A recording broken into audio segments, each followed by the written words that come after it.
Olá, companheiro de classe e também ao professor. Nós somos do grupo 7, composto por Manuel Soares, Pedro Felipe e também por mim, Samuel Cassiano, da matéria de Sinais e Sistemas, e nós estamos agora no ciclo 3. Vamos começar apresentando o objetivo desse vídeo, que é resolver em que, para um dado sistema físico, como obter um modelo matemático no domínio do tempo contínuo, que seja linear, invariante no tempo, causal, e apresentar uma única entrada e saída. Lembrando que o resultado final deve ser uma equação diferencial ordinária passível de solução por meio dos métodos apresentados no capítulo 2 do livro-texto.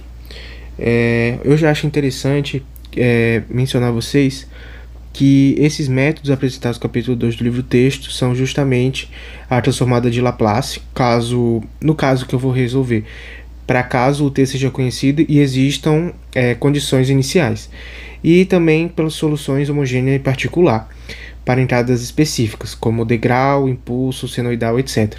Como eu vou resolver uma questão de circuito que envolve série, eu usaria mais o Laplace.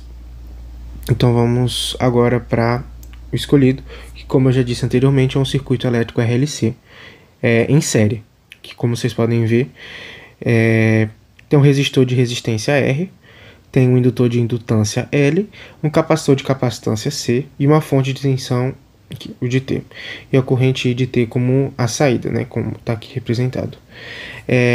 Eu acho interessante começar falando o que foi feito, que foi através da lei de Kirchhoff. Foi a lei física escolhida, que basicamente ela afirma que a soma das quedas de tensão em uma malha é igual à tensão da fonte. Então a gente tem aqui, obviamente usando o resistor, o capacitor. Aqui a equação. Então eu não cheguei a botar aqui, mas eu acho interessante falar que isso daqui seria igual ao RI de T. Isso daqui seria igual ao L derivada de t sobre o dt, e esse daqui já é uma integral. I sobre C, integral de I de t dt. Então, sabendo disso tudo, a gente chega e começa com as derivadas. Essa é a derivada inicial que eu utilizei, e aí aqui o sistema, e depois foi feita uma reorganização para melhor visualização. E aí se chega nessa parte aqui. Ok. Esse é a equação final que se chega, e eu vou explicar ela para vocês agora. Em que, nesse caso, isso daqui, esse termo, ele representa a força eletromotriz induzida no indutor pela variação da corrente. E sabendo que L é a indutância medida em henries. E esse termo ele vai refletir o efeito da inércia elétrica, ou seja, que o indutor resiste a mudanças bruscas de corrente.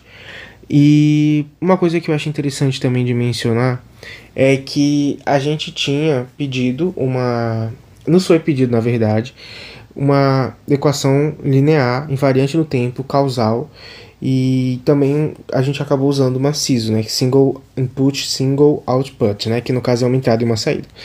Quando a gente fala que é linear, quer dizer o quê? Que os componentes eles obedecem às leis de Ohm, de Faraday e do capacitor. Invariante no tempo por quê? Nesse caso, o R e o L e o C são constantes no tempo. E causal porque o circuito ele vai responder à tensão aplicada no instante atual e nos anteriores. Então, terminando agora de explicar aqui essa equação que a gente chegou. Essa aqui, como eu falei, vai representar a força eletromotriz. Esse daqui ele já vai representar a queda de tensão no resistor, segundo a lei de Ohm, e a resistência elétrica. E também esse daqui, essa parte aqui, está associada à carga no capacitor, que vai depender da corrente acumulada. E C, como eu falei, já é a capacitância. E também esse último termo aqui, ele mostra que o sistema responde à variação de tensão aplicada. E é isso, espero que tenha ficado claro, e bons estudos para todos.